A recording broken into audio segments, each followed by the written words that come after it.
Jack here, owner of Hockey Alley, bringing you back hockey history. Stories forgotten, stories never heard before, or stories that you remember. That's what I do. I bring back hockey history. I'm here with Wally Harris, NHL referee. Yeah. You been watching any hockey? Yeah, the juniors. I've been watching the juniors. What do you think? I think I'll say one thing. The officiating was good. They did a good job? I don't know what officials they used, but they were good. Yeah, they're international, I think. They use from different well, countries. that's good. They got some good ones this time. Yeah, did you ever ref World Juniors ever? No, I didn't do the World. Oh, never? Oh, I thought maybe you did those. Yeah. I'm not sure I might have. I'm so bloody old, I forget. A long time ago, though. I mean, they had the World Juniors for a while. Yeah. Yeah. Did you ever ref when? What about like Doug Harvey? How was he as a player? I never got to watch him. The defenseman. Harvey? Yeah. He was great. So he was a great skater. He had those fast steps when he wanted to take off, so he didn't look like he was fast, but he could move. So was he the best one in the league at the time, in the 50s? Oh, yeah. Okay. He was the best. And then when Bobby Orr came in, how did he compare with Bobby Orr? Was it like? Oh, it's completely two different players. I see.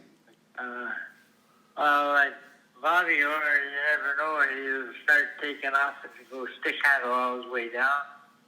Yeah. Where Vince Chicago he would pass it up the puck to centerman if he could get to him.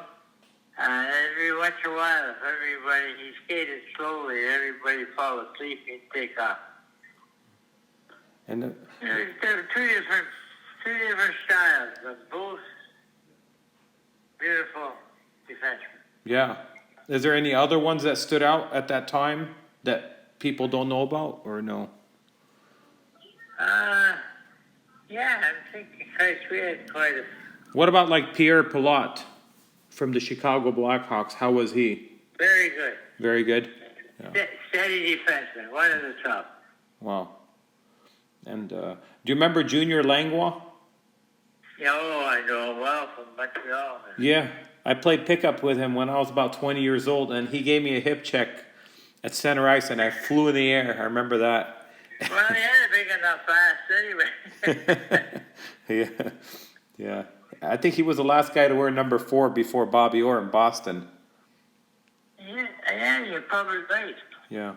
And did you know they only gave him 1 ring for all the... I think he won 4 Stanley Cups or 3. They only gave him 1 ring for all those. He didn't get like many rings. Yeah. Well, you know, what they're doing now is ridiculous. On the other way, back then, holy Christ, we're frozen in at $16,000 salaries and that kind of garbage. Yeah. I mean, even winning, you made yourself what, about $75,000 for winning the Stanley Cup. Oh wow! So you get $75,000 if you won the cup. Yeah. Wow, that's a lot of money for back then, though, right? That's right. Yeah. I mean, that was it. You know, Wow. because you had to realize the time, and that's the way salaries. Everybody's salaries. That was classified as a good salary then. Yeah, and like the players weren't friendly to each other in the off season. Like it's not like today where they're buddy off the ice. It was very different, right? Oh shit, it's a different game. I mean, I lived in Montreal, and those guys, man, they would never talk to anybody else. Wow. I mean, there was no friendliness at all. Even during the day, they go by, they go past each other. They didn't stop to talk like we would today. Yeah, and then it's different, completely different. Yeah, and like a guy like Ted Lindsay, everybody hated him because he started that, to make the players realize. I think that that they're getting shortchanged on the salaries and everything, and then the players turned on him. Is that correct? That's right. You're right. Yeah. Christ, he was one of the guys that, like you say, he was going to fight for what he should get. And look at now. I mean, unless you had everybody then, you weren't going anywhere. Yeah, you couldn't be the one guy stand out. Like, Yeah. When you were reffing, did you know about that happening or no? oh yeah, I did, because living in Montreal, I used to bump into these guys. I play hockey with them on Thursday nights, Oh, really? off season. Yeah. Huh. So Wow. we had a gang of all NHLers, and I would join them. That's cool. And, Wow. yeah, it was cool. Yeah, really It was awesome. a great time. Yeah. You know, we'd make up two teams, and then we see how those who drink more beer after. Yeah. And, you know, do you remember the one where Ted Lindsay was at center ice and he pointed his stick at the fans and kind of... I remember that, yes. Were you at that game or no? I don't think I was at that one. And then they were like, he was like shooting with his hockey stick, like just pretending like he had a gun and he was just turning around and... Yeah. That's right. Wow. And did he get a penalty for that or anything or no? Actually, back then, no. No. He could have. He could have said, if he was delaying the game, he could have. But just pointing the gun, bang, bang. I don't know what the hell he got. I mean, you can only put it under delaying the game. You know, for the like that. yeah, for the fan that doesn't know, so he went to center ice. He turned his stick the other way towards the butt end, and he pretended he had a machine gun, and he just turned around like shooting at, like pretending, you know. And today that would not happen. That would probably be suspended for life for that. Oh, I know. You're right. You're right. Yeah. Did you ever run into like Eddie Shore? Oh, Eddie's Christ, yeah. I had a lot of games with Eddie. Yeah. How? I saw him get up before the game, he passed it, give me a slap on my ass with his stick. Well, he was a mean guy. And he skated off with a big grin on his face, laughing like hell. Yeah, he was very mean, I heard. Yeah, he could be. Oh, it could be. He could be. But he, you know, he could be, that's for sure. And he was tough, right? He was one of the toughest guys out there. Oh, well, listen, he wouldn't back away from a fight. Okay. He never backed away from a fight. Yeah. Was he a great skater from what everybody says? Yeah, he could skate. It was an unorthodox style. Uh-huh. Because he mostly ran on his skates. Oh, really? Yeah. So he was fast? Yeah, he could move it. Okay. Yeah. And it didn't matter who was in his goddamn way, he'd go right through him.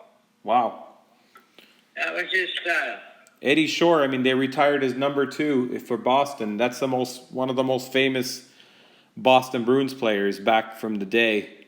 And He was, yes. yeah. Ever. There's no clips of him I saw ever. That's why I'm asking you. So how did he skate? Because there's no videos or anything that I could find of Eddie Shore. I did. I guess not, eh? Yeah. But he was out of the league by the time Gordie Howe came in, correct? He was already done. Yeah. Okay. And yeah, he was. yeah. Yeah. Definitely would have been. Yeah, there was one guy that he checked that he died. One guy that got killed from the body check, or he hit his head, or something like that. What was the guy? Ace Bailey. The Ace Bailey. Oh, Ace Bailey. Yeah. Ace, his son, too. Oh, wow. Yeah. Played for Boston. Yes. After. That's right. Second generation. Yeah. But I think he checked Ace Bailey pretty hard, and that hit his head or something like that. Well, those days, they had no respect for each other. Really? Wow. They could hit. You know, you're the opposite. You're the other team. It was like war. So it was a war. Wow. Yeah. With 6 teams, you knew everybody personally, probably, right? Yeah. Wow. Yeah, you did. So you know, you can call them by name whenever you want to talk to them. That's Rather cool. than getting smart ass. Give them a warning about I saw that. Let them know. Yeah. That's awesome.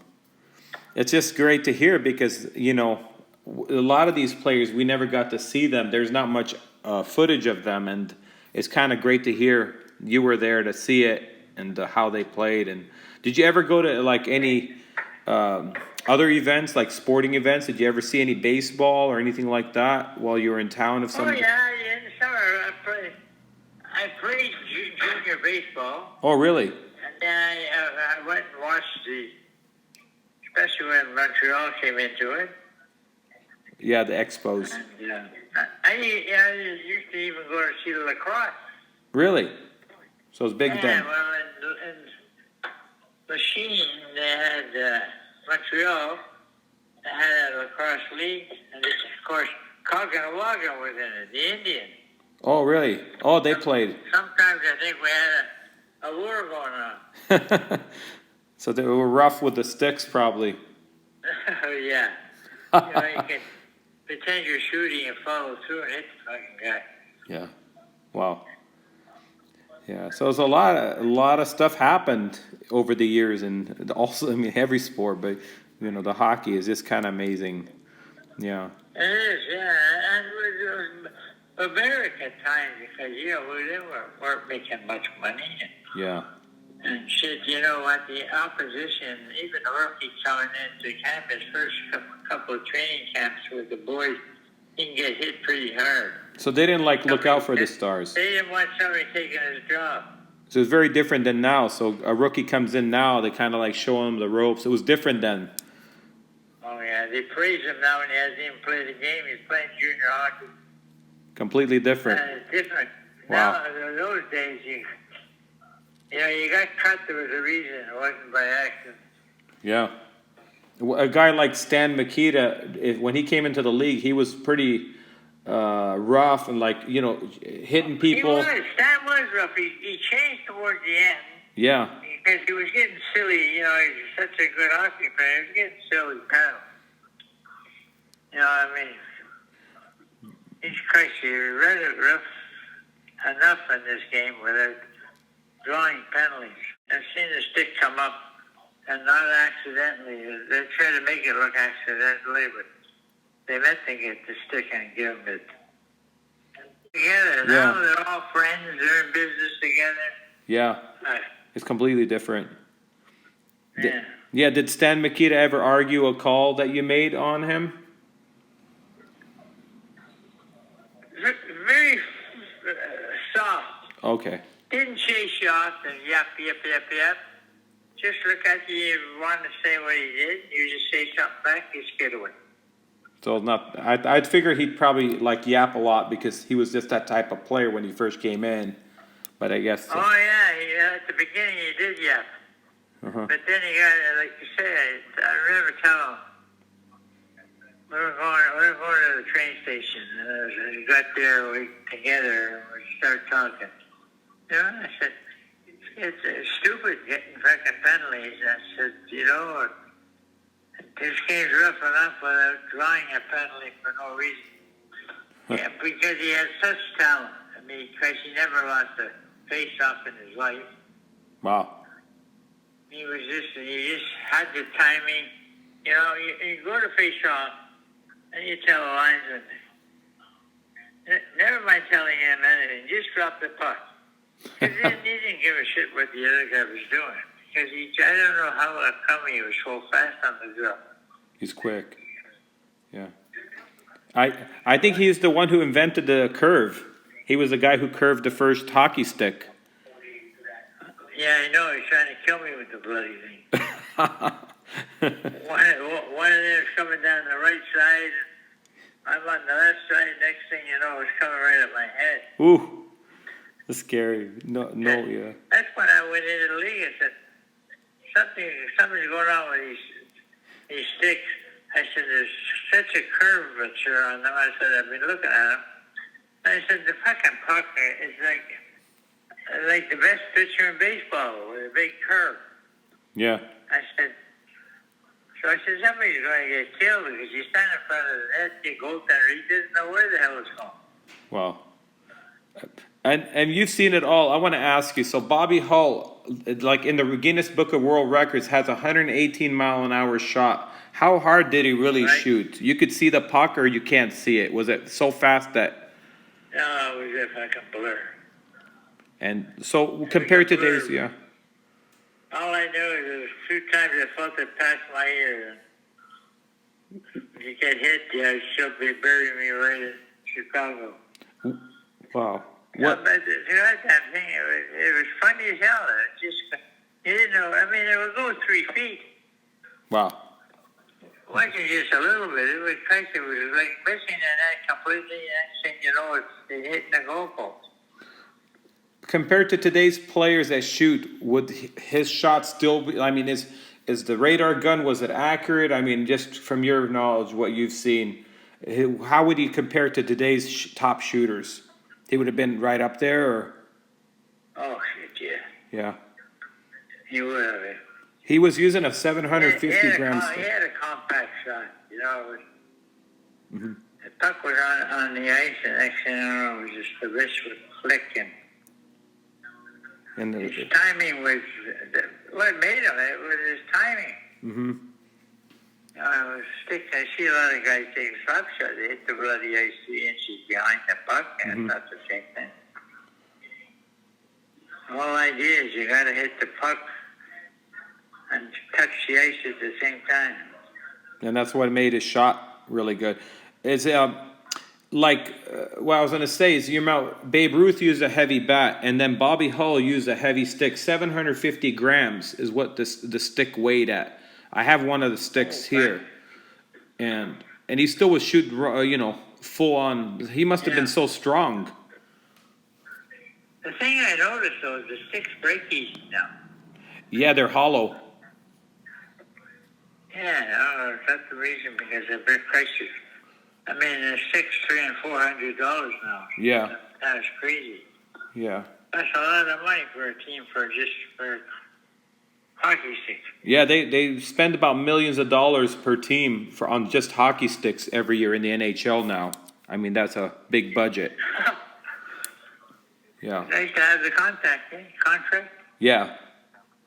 They have, each player uses whatever company, but they're breaking a lot quick. I remember wood sticks, they would hold up, in the battle. They'd held up a lot, but they were heavier.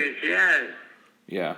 A guy would lick his stick because it was so good in his hands. I mean, how can he would retape it? Today, they just throw it away and give it another stick. Yeah. Some guys use 3-4 a game. That's right. Yeah. Especially a defenseman that doesn't know how to take the slap shot. Yeah. He hits the ice first, and then it breaks the bloody stick. And not many guys are taking many slap shots now. It's not like they used to be. I mean, Well, now it's a shoot in and chase. And yeah. They play the 4 corners. That's the whole idea. Just keep passing till somebody gets free to take a slap shot. Yeah, it's changed. It's a different game altogether. Yeah. And what about like Boom Boom Jeffrey on? I mean, he was the first guy to do the slap shot. How good was he on the slap shot? Did he have a rocket? At the time, I would say he was the best. Boom Boom before Bobby Hull came in. He had the hardest shot then. Wow. And then Bobby Hull came in and changed everything. Yeah. Lots changed. I mean, the curve was the biggest thing. I think that before that, Oh yeah, that changed hockey. Yeah. Because goaltenders looked a little different. They weren't quite sure where the puck was going to end up. Yeah. When it left the stick, it looks like they're coming straight at it. And next thing you know, it curves 1 or 2 feet right or left. Mm-hmm. Yeah, nowadays, like they have the rule where if they throw it out of the arena, it's a delay of game penalty. Back then, how many pucks did you guys average missing going into the stands per game? About average, what would you be using? You think back then it was a lot more. Like maybe 8 or 10. Okay. Nowadays, it's a little different. They don't want to even clear the out of the. Over the glass because it's a 2-minute penalty. Right. Yeah. That should leave the discretion to the referee, because Shaw in the juniors, he was trying to clear it out of his zone, and then of course it went over, and they got a penalty. Thank God they didn't score on it. It was the right penalty because that's the rule, but it said Yeah, you still need some judgment on there. He didn't mean to shoot. He's just trying to clear it. That's judgment. That's what they want. In fact, today in all sports, we can change the rules in a hurry. I like to ask because it's you know, just to remember all the great plays over the years and stuff that I read in books, but never really got to experience or see it. But just, it's awesome to hear. I love it. It's great. They had some dandies. Yeah. Oh, they had the guy with the Islanders. What's his name? Big defenseman. English name.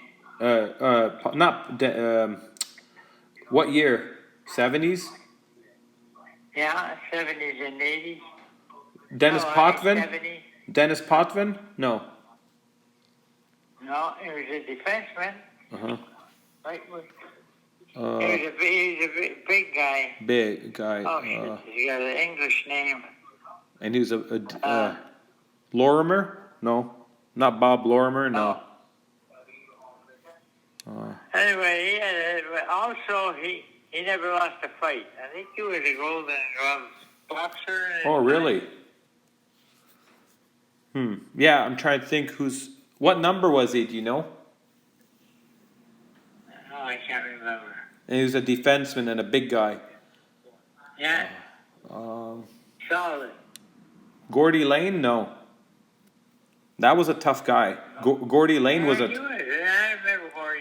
Yeah, he was a tough defenseman for the Islanders. Yeah. Longvin, he never fought.